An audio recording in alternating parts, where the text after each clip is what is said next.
ইতিহাস আবার নিজেকে রিপিট করছে। শক্তি বেশি কার, ইরান নাকি আমেরিকার?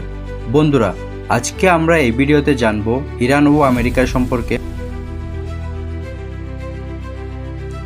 কিন্তু প্রশ্ন হলো, এই যুদ্ধ শুরু হলে কেউ কি নিরাপদ থাকবে? হঠাৎ ইরানের রাস্তায় আগুন এবং ওয়াশিংটনের যুদ্ধের সিদ্ধান্ত কেন হলো? প্রশ্ন পুরো বিশ্বকে অবাক করে দেওয়ার মতো।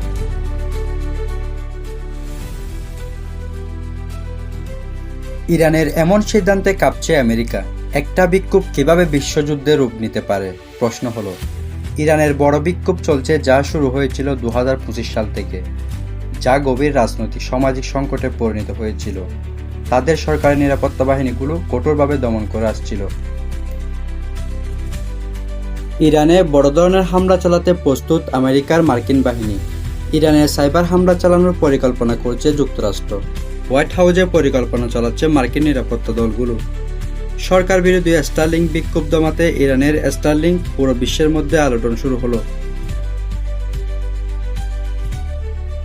অধিক মানুষ প্রতিবাদে নিহত ও গ্রেপ্তার হচ্ছে। ইন্টারনেট বন্ধ করার মতো পদক্ষেপ নেওয়া হয়েছে সরকার, যাতে তথ্য পাস বন্ধ থাকে।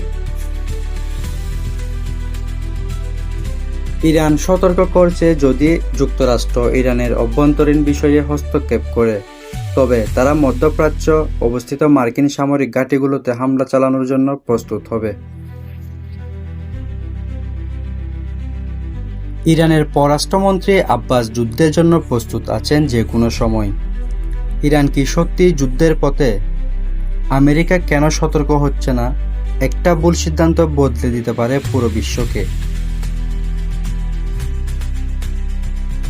তবে কি তাদের ভুল সিদ্ধান্তের জন্য ইতিহাসের পাতায় তৃতীয় বিশ্বযুদ্ধ শুরু হতে যাচ্ছে?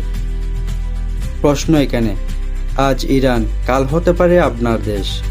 বন্ধুরা, আজকের ভিডিও এই পর্যন্ত।